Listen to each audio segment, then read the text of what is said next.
Family told me Christmas had no place for losers. I agreed, cut off the money I'd paid for 10 years. Then I walked away watching my golden brother's perfect life collapse until he finally came begging to me.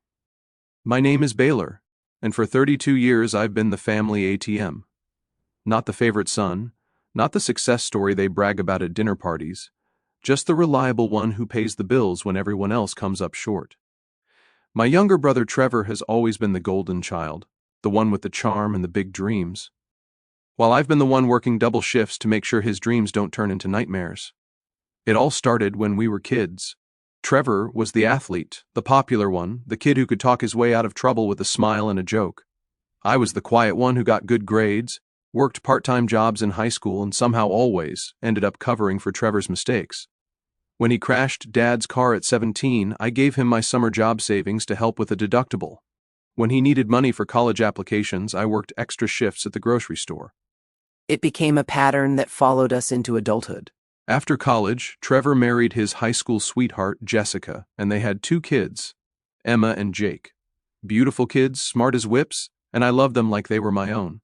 Trevor bounced from job to job, always chasing the next big opportunity, the next get-rich-quick scheme. Jessica worked part-time as a dental hygienist, but with 2 kids and Trevor's inconsistent income, they struggled constantly. That's where I came in. Uncle Baylor, the guy who never missed a birthday, never forgot Christmas presents, and somehow always had money when the lights were about to get shut off. I worked as an IT manager for a mid-sized company, made decent money, lived modestly in a 1-bedroom apartment, and directed most of my extra income toward keeping Trevor's family afloat. The list of things I'd paid for over the years was staggering. Emma's dance classes, Jake's soccer league fees, emergency car repairs when Trevor's transmission died, groceries when the cupboards were bare, the deposit on their apartment when they got evicted from the previous one. I calculated once that over 10 years I'd given them close to $80,000. Not loans, mind you. Gifts, because family helps family, right? My parents, Patricia and Robert, lived comfortably on Dad's pension and Mom's part-time job at the local library. They weren't rich, but they weren't struggling either. They'd helped Trevor occasionally with small amounts, but somehow the big emergencies always fell to me. Baylor is so responsible, Mom would say. He doesn't mind helping out his brother. Except I was starting to mind a lot. The breaking point began building 3 months before Christmas. Trevor called me on a Tuesday evening, his voice tight with stress. Baylor, man, I need a favor. I was sitting in my apartment eating leftover takeout and watching Netflix after a 12-hour day debugging server issues. What's up? Jessica's hours got cut at work, and Jake needs this special equipment for his football team. It's expensive, but if he doesn't have it, he can't play. And you know how important this is to him. Jake was 11 and decent at football, but he wasn't exactly heading for the NFL. Still, I cared about the kid. How much are we talking? $500 for the gear, plus I need to cover the team fees, so maybe $800 total. I sighed. Trevor, I just covered your rent last month. I know, and I'm grateful. This is different. It's for Jake. You wouldn't want him to miss out because his dad's going through a rough patch, right? The guilt trip. Classic Trevor. I transferred the money the next day. 2 weeks later, I was scrolling through Facebook during my lunch break when I saw photos from Jessica's girls' night out. Expensive-looking restaurant, cocktails, her and 3 friends posing with plates of food that probably cost more than I spent on groceries in a week. The photos were posted the same day I'd sent the money for Jake's football gear. When Trevor called the following month asking for help with their car insurance payment, I asked about the girls' night. Oh, that. Yeah. Well, Jessica needed to blow off some steam. Work's been stressing her out with money I sent for Jake's football. Baylor, come on. Juggling a lot here. Sometimes we have to borrow from one thing to pay for another. It all evens out. It all evens out. That became Trevor's catchphrase whenever I questioned how my money was being spent. When I saw photos of his new fishing rod and tackle box on Instagram after I'd covered their electric bill. When Jessica posted pictures of her fresh highlights and manicure after I'd paid for Emma's school supplies, it all evens out. The pattern was so established that Trevor barely pretended anymore. He'd call, explain the crisis, name the amount needed, and expect the money to appear in his account within 24 hours. And like an idiot, I kept sending it. What made it worse was how I was treated at family gatherings. Trevor was always the center of attention, regaling everyone with stories about his latest business venture or the kids' achievements. I'd sit on the sidelines nodding politely while he took credit for providing opportunities I'd actually paid for. Jake's doing so well in football, he'd tell relatives. We invested in getting him the right equipment and it's really paying off. Emma's dance recital was beautiful. We're so proud of her. The lessons are expensive, but it's worth it to see her shine. We invested. We're proud. Never a mention of Uncle Baylor, who made it all possible. During Thanksgiving dinner, 2 months before the Christmas incident, Trevor announced his latest entrepreneurial venture. I'm starting a landscaping business, he said, gesturing with his fork. Going to be my own boss, set my own hours. I've got it all figured out. That sounds wonderful, honey, Mom said, beaming. You've always been so creative. I'd heard variations of this speech dozens of times. The food truck business that lasted 3 weeks, the online retail store that never sold anything, the personal training certification he got but never used. Each one was going to be the thing that finally made him rich and independent. The startup costs are pretty steep, though, Trevor continued, glancing in my direction. Need to get a truck, equipment, insurance. Probably looking at $15,000-20,000 to get it off the ground properly. The table went quiet. I could feel everyone's eyes on me waiting for me to offer to bankroll Trevor's latest dream. Instead, I cut into my turkey and said, Sounds like you'll need to save up or get a business loan. Trevor's face fell. Yeah, well, banks are pretty strict about lending to new businesses. For good reason, I said. Most small businesses fail within the first year. The tension at the table was thick enough to cut with a knife. Jessica shot me a look that could have frozen water. Mom cleared her throat and changed the subject to Emma's upcoming dance recital. After dinner, Trevor cornered me in the kitchen while I was helping with dishes. What was that about? He asked, his voice low and angry. What was what about? You know what, the business loan comment? You've always helped before. I set down the plate I was drying and turned to face him. Trevor, I've given you thousands of dollars over the years. Maybe it's time you figured out how to stand on your own. Stand on my own? His voice rose. Easy for you to say. You don't have kids. You don't have responsibilities. I don't have kids because I've been supporting yours. The words hung in the air between us. Trevor's face flushed red. Nobody asked you to do that. You literally ask me every month. That's different. That's emergencies. This is my future we're talking about. I dried my hands on the dish towel and headed for the door. Your future isn't my responsibility, Trevor. That conversation marked the beginning of the end. Though I didn't know it at the time, Trevor stopped calling as frequently, and when he did, there was a coldness in his voice that hadn't been there before.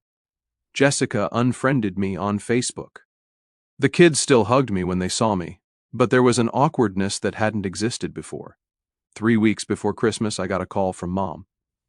Baylor, honey, we need to talk about Christmas dinner. I was at my desk at work trying to solve a network issue that had been plaguing us for days. What about it? Well, Trevor and Jessica think it might be better if we kept it small this year. Just immediate family. I blinked, not understanding. I am immediate family. Mom sighed. You know what I mean? Trevor and Jessica and the kids. They're feeling a little stressed about money right now and having someone there who they owe money to. It might make things uncomfortable. The words hit me like a punch to the gut. Are you uninviting me to Christmas? It's not that we don't want you there, Mom said quickly. It's just that Trevor thinks it would be awkward. And you know how he gets when he's stressed. Mom, I've been keeping his family fed and housed for 10 years. And we appreciate that, sweetheart. But maybe this year you could do your own thing. Visit friends, take a vacation. I sat in my office chair, staring at the computer screen, trying to process what I was hearing. My own mother was disinviting me from Christmas because my financial support made my brother uncomfortable. Let me get this straight, I said slowly. Trevor owes me thousands of dollars, hasn't paid back a cent, and now I'm banned from Christmas because my presence might remind him of that fact. Baylor, please don't make this harder than it has to be. I hung up without saying goodbye. 20 minutes later, my phone rang. Trevor, look, man. I heard Mom talk to you. Yeah, she did. It's nothing personal. It's just that Jessica's been really stressed about the money situation, and having you there would make it weird for everyone. Weird for everyone or weird for you? Come on, don't be like that. You know how these family things go. It's supposed to be relaxed, fun. We can't relax if we're worried about you judging us or keeping track of what we owe you. I laughed a bitter sound. I've never once asked you to pay me back, Trevor. Not once. I know, but it's implied, isn't it? Every time you look at us, we can see you calculating what we cost you. Maybe because you do cost me a lot. See, that's exactly what I'm talking about. This attitude. Christmas is supposed to be about family, not about money, right? And apparently there's no place for losers like me at the family table. The line went quiet. I could hear Trevor breathing. Could picture him trying to figure out how to respond. I never said you were a loser, you didn't have to. I hung up and sat in my office staring out the window at the December sky. The company holiday party decorations sparkled around me, but I felt empty. For 10 years, I'd prioritized Trevor's family over my own life, my own future, my own happiness. And in return, I'd been labeled a burden, someone whose presence would ruin their Christmas. That evening, I made a decision that would change everything. I opened my laptop and started going through my financial records, automatic payments, bank transfers, Venmo transactions. Over the past year alone, I'd sent Trevor and Jessica $12,400 for their rent, their car payment, the kids' activities, emergency expenses that seemed to pop up every month like clockwork. I canceled every automatic payment. The ones for Emma's dance classes, the ones for Jake's sports fees, the monthly contribution to their grocery budget that Trevor had convinced me to set up because it's easier to budget when we know we can count on it. Gone. All of it. Then I called my bank and put a block on any future transfers to Trevor's account without my explicit approval for each transaction. By the time I was done, I'd severed every financial tie that bound me to Trevor's family. It felt strange, like cutting strings that had controlled me for a decade, but it also felt liberating. I didn't tell anyone what I'd done. I just went to work the next day, came home to my quiet apartment, and for the first time in years didn't check my phone obsessively to see if Trevor needed money for some new crisis. Christmas came and went. I spent it alone, which should have been depressing, but actually felt peaceful. I cooked myself a nice dinner, watched movies, and didn't think about what Trevor's family was doing without me. I didn't send presents. I didn't call.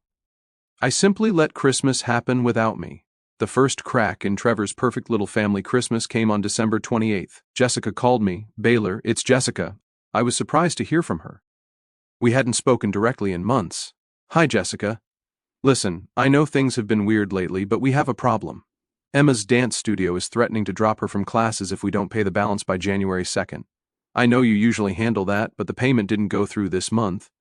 I canceled the automatic payments. Silence on the other end of the line. "You what?" "I canceled all the automatic payments. I won't be covering Emma's dance classes anymore."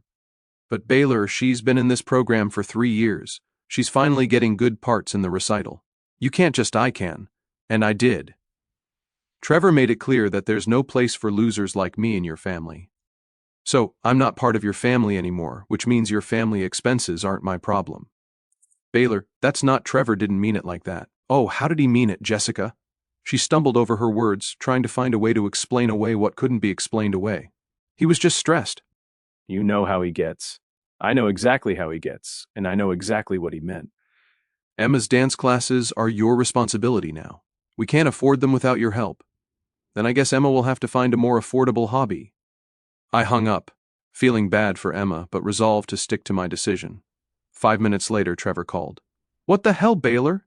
Jessica's crying because you're cutting off Emma's dance classes." "I'm cutting off everything, Trevor." All of it. You wanted a Christmas without the loser brother. Congratulations. You get a life without the loser brother too. Come on, man. You're being petty. So we didn't invite you to one Christmas dinner. Big deal. Get over it. It's not about one dinner, Trevor. It's about 10 years of being treated like an ATM instead of a brother. "We don't treat you like an ATM." I laughed. "When's the last time you called me just to talk? When's the last time you asked how I was doing? When's the last time we hung out without you needing money for something?" Silence. That's what I thought. "Baylor, listen. I'm sorry about the Christmas thing. We can do New Year's instead.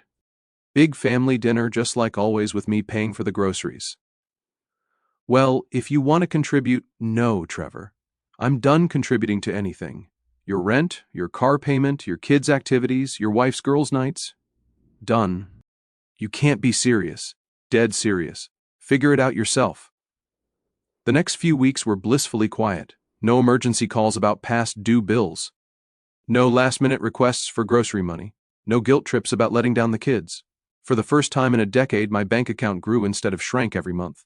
I used the money I would have given Trevor to finally take that vacation I'd been putting off for years. I booked a week in Costa Rica, something I dreamed about but never done because there was always some family crisis that required my funds instead. While I was lying on a beach in Tamarindo sipping a cold beer and watching the sunset, my phone buzzed with increasingly desperate messages from Trevor Baylor. Call me. We need to talk. Dude, the mortgage company is threatening foreclosure. I need help. Baylor, please. The kids are asking why you haven't called. I read each message, felt a familiar pang of guilt, and then deleted them without responding. This was Trevor's test. Could he handle his own life without his big brother's financial safety net? The answer, apparently, was no. I came back from Costa Rica to find 23 missed calls from various family members. Mom, Dad, Trevor, Jessica, even Jessica's mother had called to tell me I needed to step up and help my brother. The first call I returned was to Mom. Baylor, thank goodness. Trevor's been trying to reach you for weeks. I know. I was on vacation. Vacation? While your brother's family is falling apart? My brother's family fell apart the day they decided I wasn't good enough to join them for Christmas. That's ancient history now, sweetheart. Trevor needs your help. They're behind on everything. The mortgage, the car payments, the kids' school fees. They might lose the house. Then maybe Trevor should get a job that pays enough to support his family. He has a job part-time at a sporting goods store. Mom, that's not a career. That's something teenagers do after school. You can't just abandon them. I'm not abandoning them. I'm setting boundaries. There's a difference. Mom sighed dramatically. I don't understand what's gotten into you. What's gotten into me is self-respect. Something I should have developed years ago. The conversation with Dad went similarly, except he tried the disappointed father approach. I raised you better than this, Baylor. Family takes care of family. I've been taking care of this family for 10 years, Dad. Where were you when Trevor needed help? We helped when we could. You helped with $50 here and there. I was sending thousands because you make more money. I make more money because I worked for it. I got an education, found a good job, and lived below my means. Trevor chose to coast on my generosity instead of building a career. He's trying. He's 30 years old, Dad. How long is he going to keep trying before he actually succeeds at something? Dad didn't have an answer for that. The most heartbreaking call came from Emma. She was 12 now, old enough to understand that something had changed, but not old enough to understand why. Uncle Baylor, it's Emma. Her voice was small, uncertain. It broke my heart. Hi, sweetheart, how are you? I'm okay, I guess. Mom says I can't do dance anymore because it's too expensive. And Daddy's been really sad lately. I closed my eyes, feeling the weight of her disappointment. I'm sorry to hear that, Emma. Are you mad at us?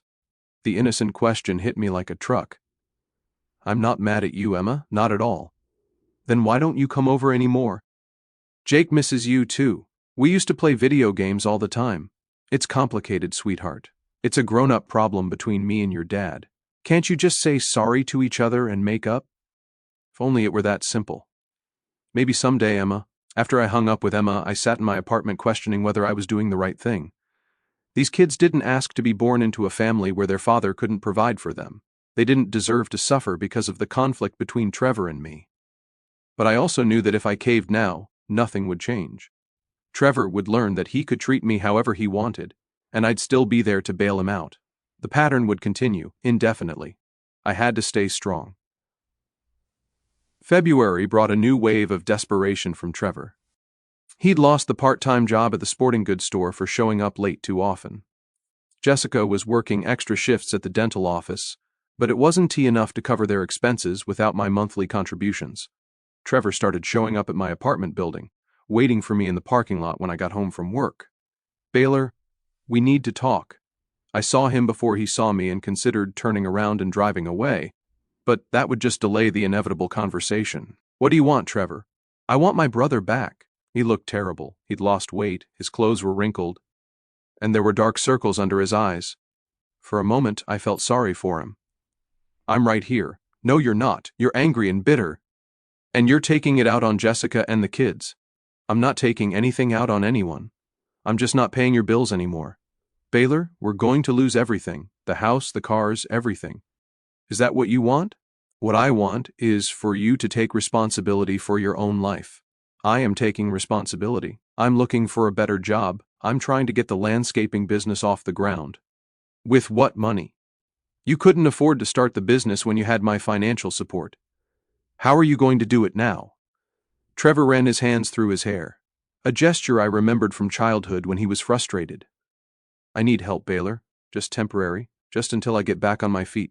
How many times have I heard that over the past 10 years? This time is different. This time is different because I'm not falling for it anymore. Trevor's expression hardened. You know what your problem is? You're bitter because I have a family and you don't. You're alone and you're jealous.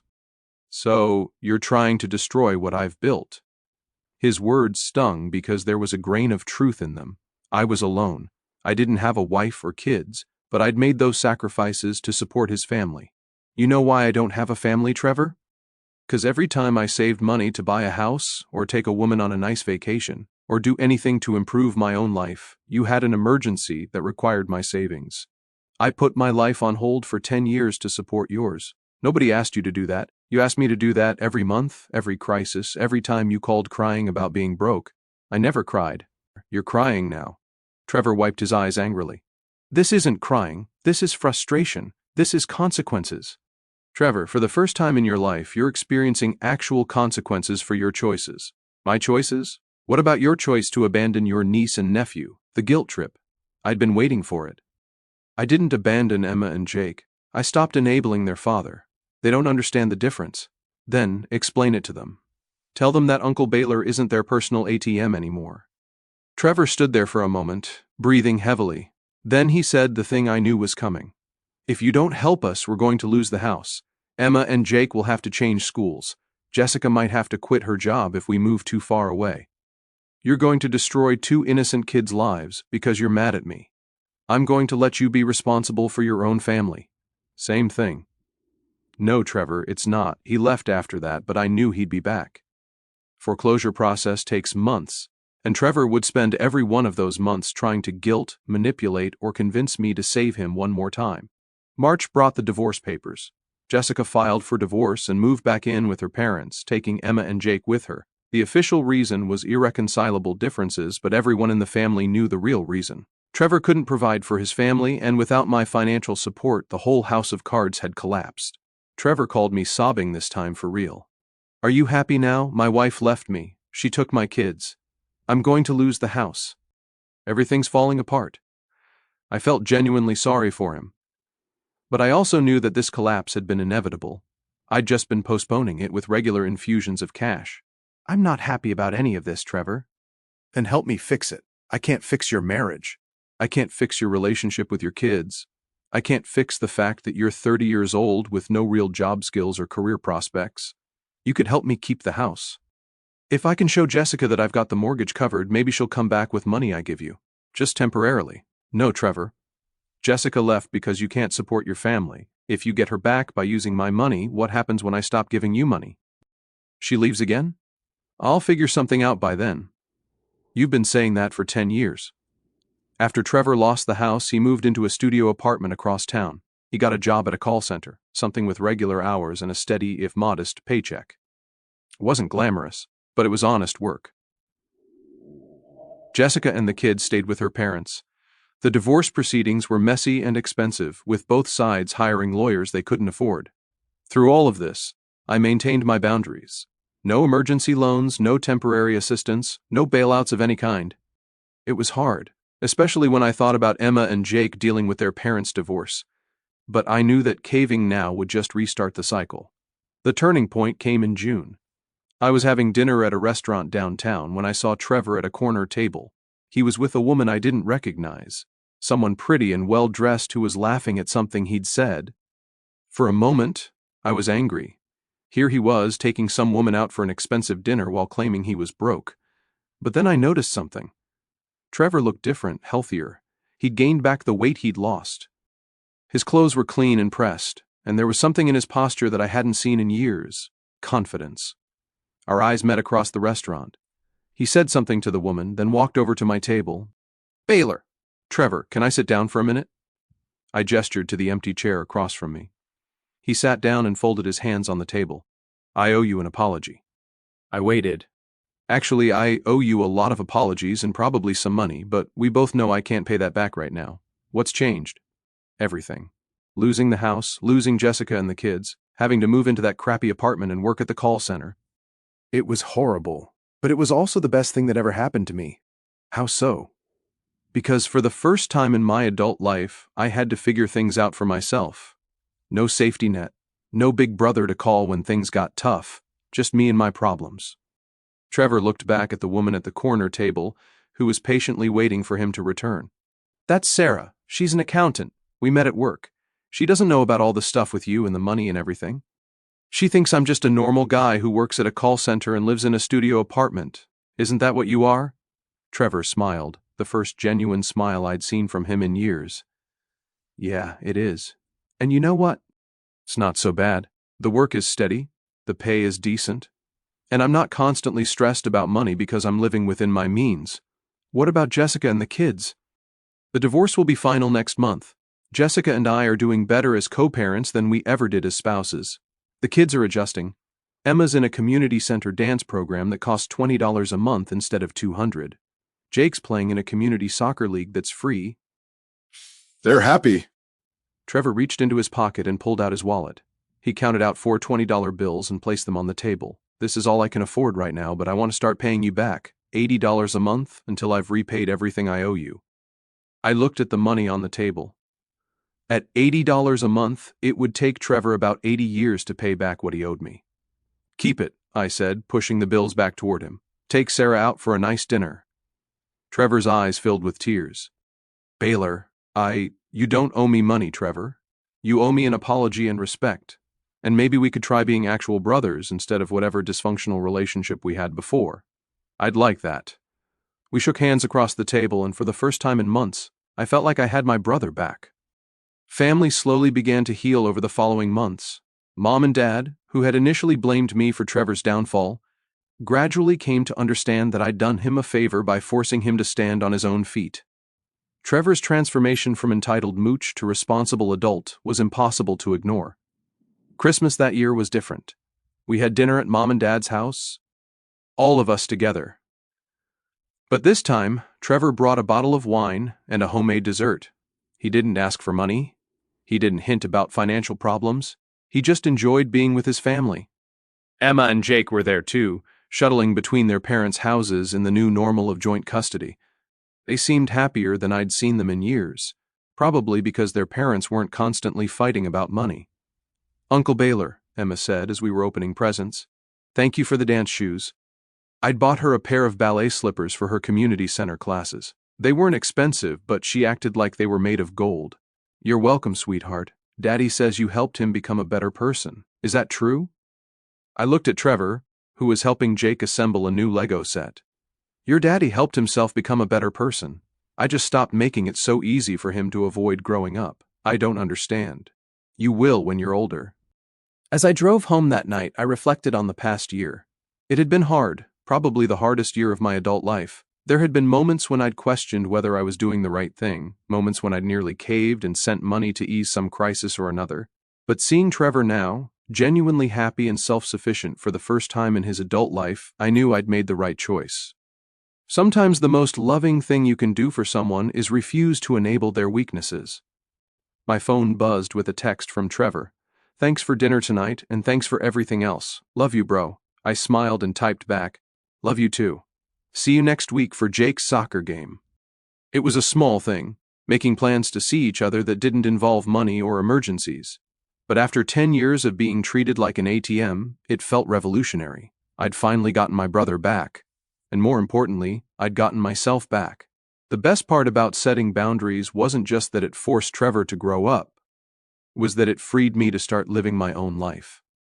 With an extra $1,000 a month staying in my account instead of flowing to Trevor's family, I was able to make a down payment on a house, start dating seriously for the first time in years, and even begin planning for my own future instead of constantly managing someone else's crisis.